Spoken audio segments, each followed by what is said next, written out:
अब तक आपने देखा संतों की शादी अजीब हालात में मालिक धर्मराज महियावंशी के साथ हो जाती है। संतो गृह प्रवेश करने आती है तो उसे तारुलता धर्मराज की बड़ी बहन का तिरस्कार मिलता है और घर के अंदर लेने के बजाय उसे बाहर गंदे से स्टोर रूम में छोड़ दिया जाता है।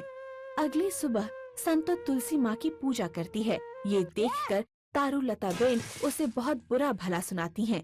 माधो सोलंकी जब संतो और मालिक को पग फेरे के लिए आमंत्रण देने धर्मराज के घर पहुंचते हैं, तब संतो को घर के बाहर गंदे से स्टोर रूम में रहते देखकर दंग रह जाते हैं। अब आगे।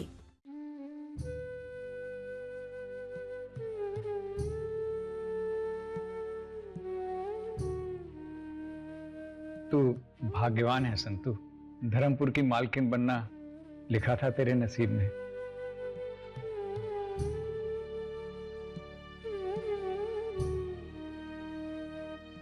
हमारी संतो धर्मपुर की मालकिन बनने जा रही है और मालकिन का मतलब होता है रानी।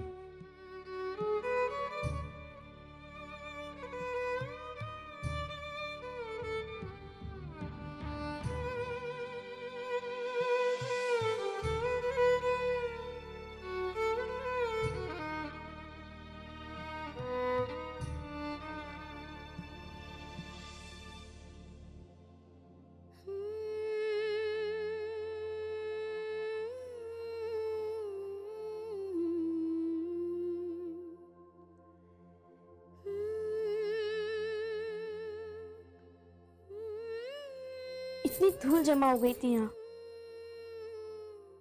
बहुत गंदा हो गया था, इसलिए मैंने सोचा कि साफ कर लूं। वैसे मुझे यहाँ कोई काम करने ही नहीं देता, बहुत नौकर है यहाँ पर। ये तो ऐसी छोटा कमरा है, मेरा कमरा तो बहुत बड़ा है। दीवारों पर रंग लगाया है, मैं यहाँ नहीं रहती।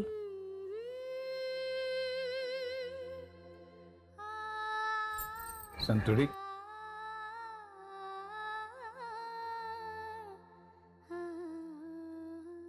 तुम्हारी जुबान कुछ और बोलती है, आंखें कुछ और। तुम्हें याद है ना झूठ बोलने की सजा क्या मिलती थी?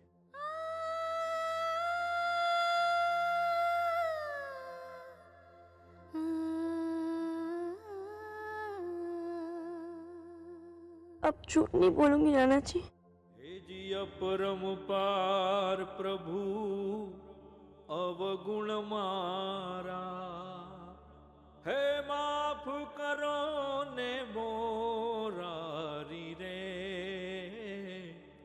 अपरम पार प्रभु अवगुण मारा, हे माफ करो ने मोरारी रे। अपरम पार प्रभु अवगुण मारा।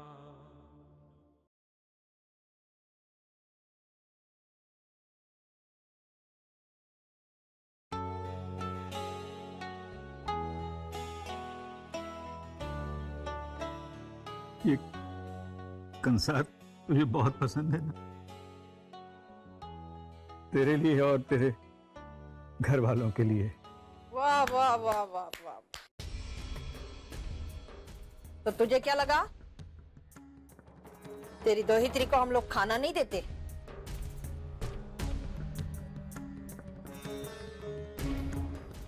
मैं तारुलता महियावंशी, तेरे मालिक की बड़ी बहन।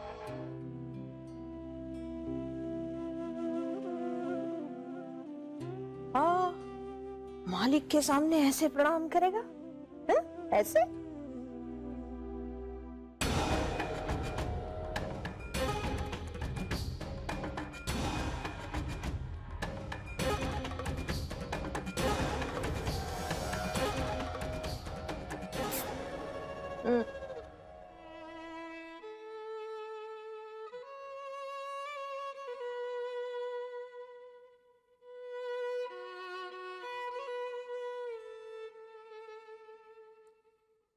हाँ, याद रखना हमेशा, मालिक के सामने सर झुका रहना चाहिए और दूर रहना, छूना मत।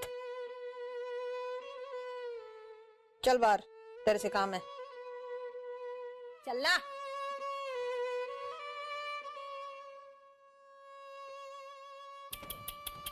जल्दी आ, चल चल। ये जो लाइन दिख रही है ना,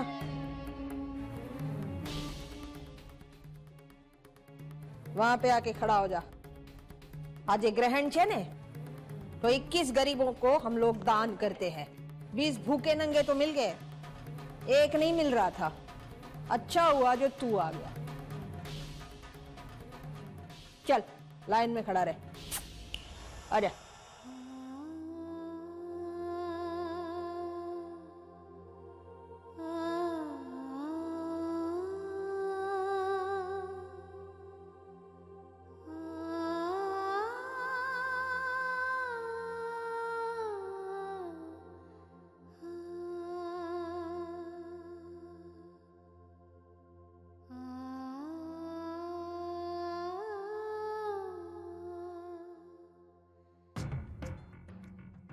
हमारे दरवाजे से आज तक कोई भी गरीब भूखा नंगा वापस नहीं गया। तूने तो सुना ही होगा, दे दान दे छोटे ग्रहण।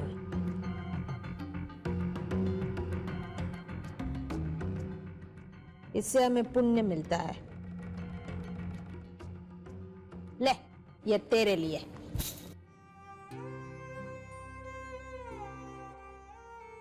भगवान भला करे आपका,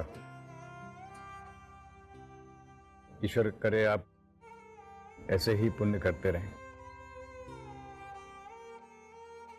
जय श्री कृष्ण मालिक। जय श्री कृष्ण। वो मैं आपको और संतू को पगफेरी के लिए लेने आया था। हमारे यहाँ बिरादरी में रस्म है कि शादी के बाद बेटी और दामाद को घर पे खाने पे बुलाते हैं। मालिक, क्या आप हमारे घर खाना खाने आएंगे?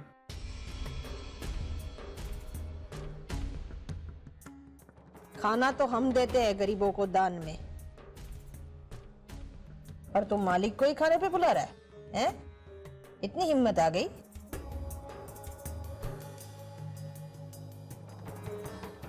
તારી औकात શું છે? खोपड़ीમાં गोबर भर्यो छे? इतनी भी अकल नहीं?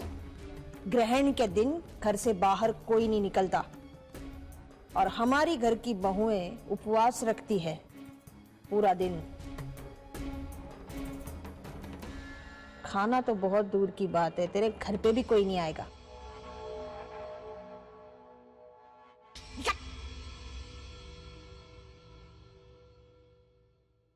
હવે નિકળ।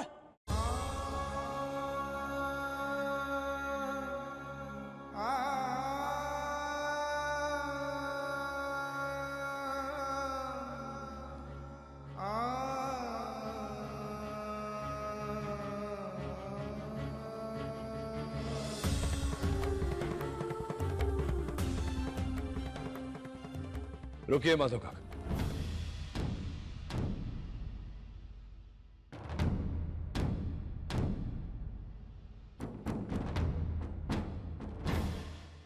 आप चाहे तो अपनी दोहित्री को पग फेरे के लिए ले जा सकते हैं।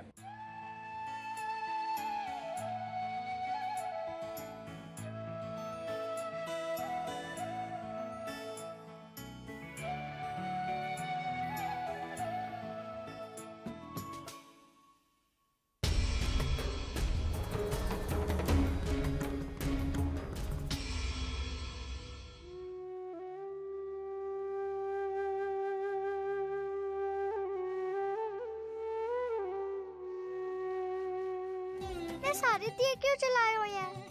आज दिवाली थोड़ी है। देख, मालिक ने हमारी संतू से शादी की तो संतू की किस्मत चमक गई, इसलिए मैंने ये सारे दिए जलाए हैं।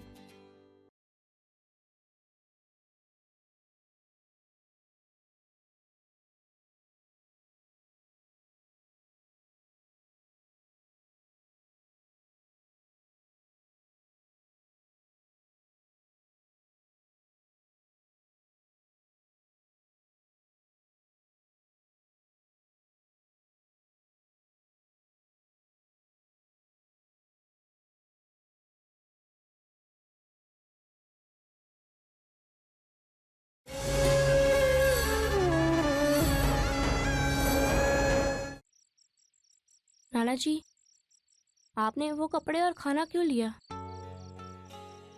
बेटा, अगर वो स्वीकार नहीं करता तो उनका पुण्य कम हो जाता और अपमान बढ़ जाता। अब तुम उस घर की बहू हो, जितना पुण्य उनके खाते में जाएगा उसका फल तुम्हें भी तो मिलेगा।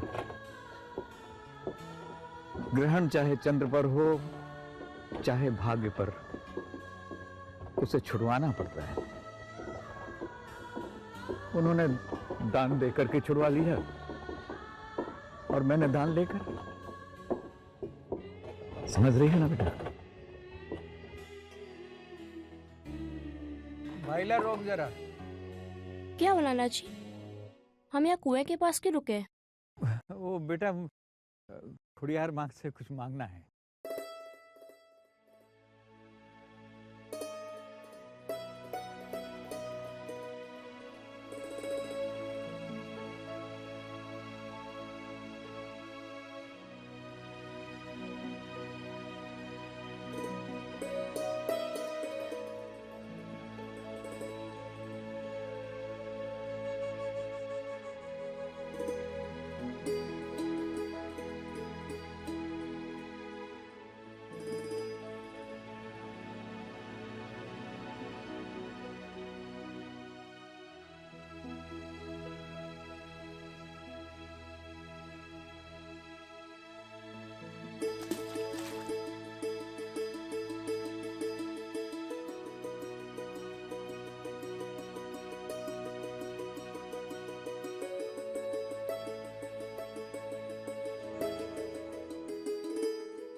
आपने क्या मांगा खोडियार माँ से? मैंने मांगा है कि हे खोडियार माँ,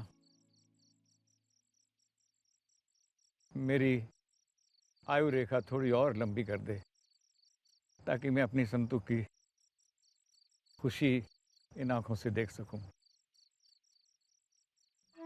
हम गरीब लोग तो दुख के साथ ही पैदा होते हैं, भले ही दुख मिले, लेकिन हे माँ, मेरी संतु को उसे सहने की शक्ति अवश्य देना।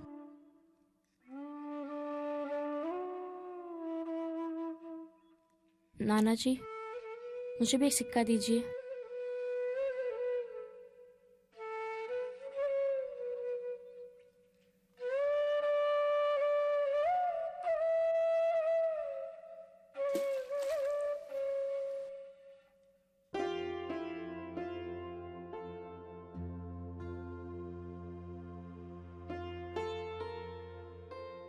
तूने क्या मांगा बेटा? मैंने खोडियार माँ से ये मांगा कि आपकी हर इच्छा पूरी कर दे, और आपके लिए सुख ही मांगा, क्योंकि मुझे पता है कि आप में अब और दुख सहन करने की शक्ति नहीं रही।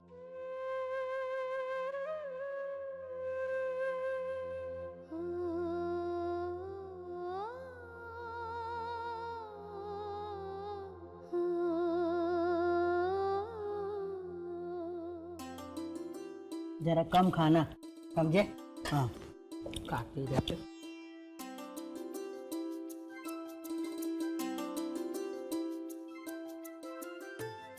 आप क्यों तकलीफ उठा रही है बा? मैं परोसूं भाई को। नहीं बेटा, तू बैठो, मैं परोसती हूँ। ले बेटा।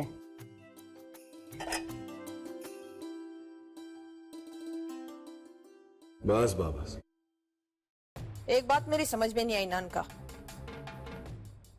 तूने संतू को उसके घर जाने क्यों दिया? हमारे घर की ये परंपरा है कि ग्रहण के वक्त कोई भी घर से बाहर नहीं निकलता। इस घर की परंपरा है कि ग्रहण के समय इस घर का कोई भी सदस्य घर के बाहर नहीं जाता, लेकिन जो इस घर का ही नहीं, वो बाहर जाए तो क्या फर्क पड़ता है?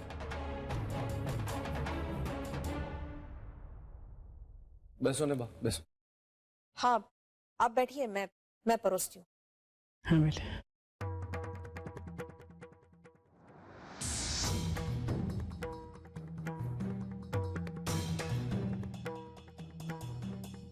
अरे, सुभद्रा की थाली तो खाली रह गई। लगता है बाप परोसना भूल गई।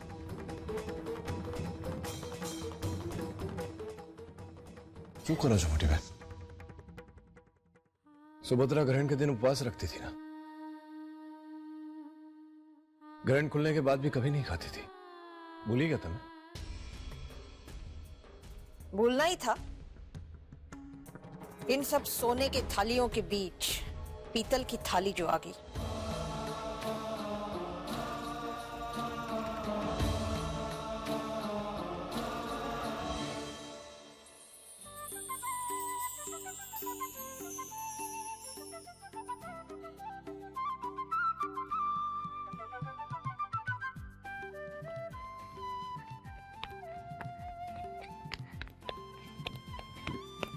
बेना, क्या कर रही हो?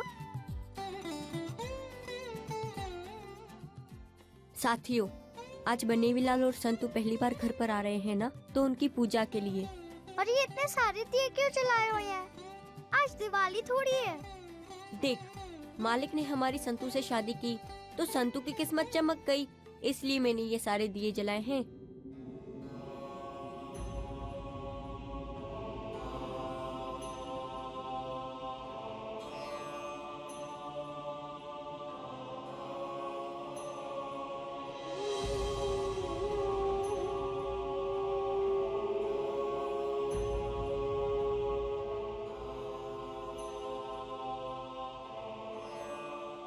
संतू, बनेवीलाल कहाँ है?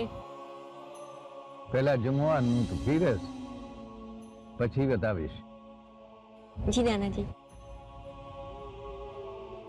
હાલ સંતુ.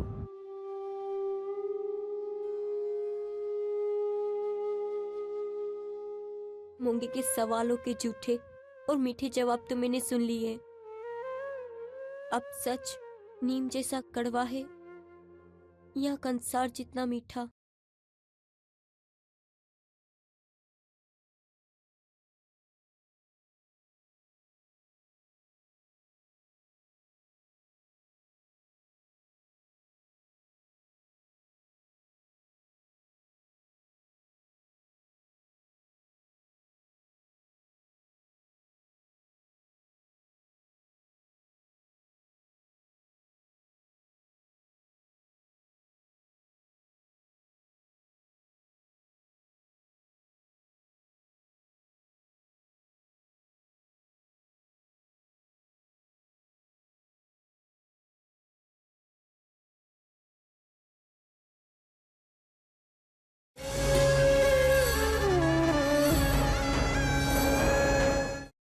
बेना, मालिक क्यों नहीं आए? उनको बहुत जरूरी काम था, इसलिए वो नहीं आ पाए। तू अब क्या करे? हम इतने महंगे वाले चावल लाए थे और राजू भाई के यहाँ से ये थालियां भी। चिंता નથી. संतू के आने की खुशी में બધા એક સાથે જમશું.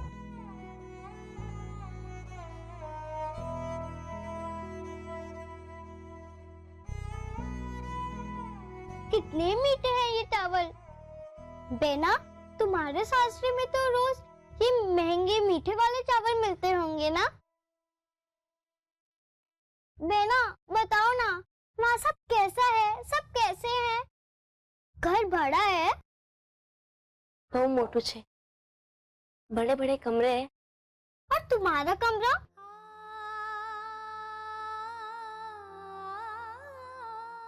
मेरा कमरा बहुत बड़ा है, अलग है, बहुत ऊपर है, बहुत सारी सीढ़ियां चढ़कर जानी पड़ती है, बहुत बड़ा है, दीवारों पर गुलाबी रंग लगाए हुए हैं और पलंग तो इतना बड़ा है कि हम चारों आराम से सो सकते हैं। और गद्दा तो इतना नरम है जैसे हमारी मावड़ी की गली की चमड़ी। और बाकी लोगों का कमरा? गांडी छे, एक જ દિવસમાં બધું પૂછી લેશે। मुझे बहुत भूख लगी है, बाकी बातें कल कर लेते। खेमी बहना, मुझे और चावल दो ना।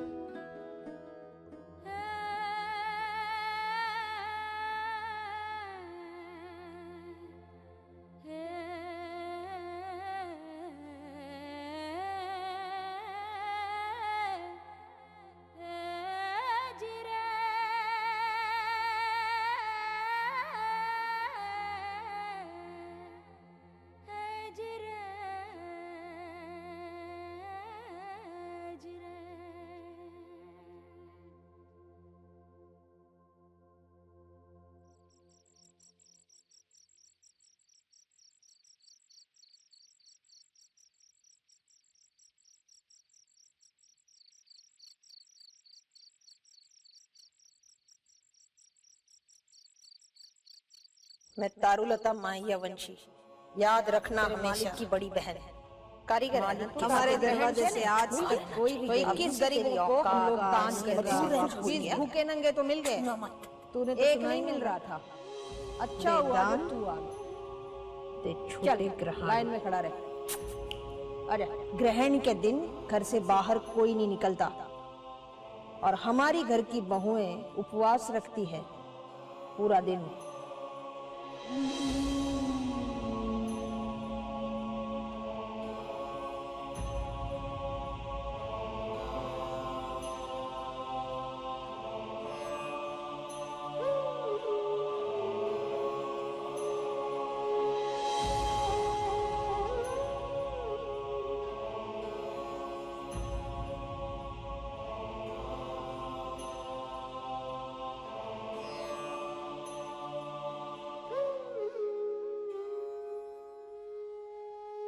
मावड़ी, आज मुझसे बहुत बड़ी गलती हो गई। वहाँ मेरे सासरे में उपवास रखा जाता है ग्रहण के दिन, और मैंने यहाँ एक निवाला खाना खा लिया। बहुत बड़ी भूल हो गई मुझसे। बेटी ने खाना खा लिया और बहू का फर्ज भूल गई। नाना जी ने हमें बहुत कुछ सिखाया है। उन्होंने हमारे लिए इतना कुछ किया है। इतनी सारी जिम्मेदारी आ गई उनके बूढ़े शरीर पर। शायद वो ये सब मुझे सिखाना भूल गए। अगर आज मेरी माँ होती तो। किसने कहा तेरी माँ नहीं है संतू? मैं हूं ना। माँ को ये अच्छी परख होती है कि उसकी बेटी की बात कितनी सच्ची है। अब माँ अपनी बेटी से ये कह रही है कि मूंगे के सवालों के झूठे और मीठे जवाब तो मैंने सुन लिए। अब सच नीम जैसा कड़वा है या कंसार जितना मीठा?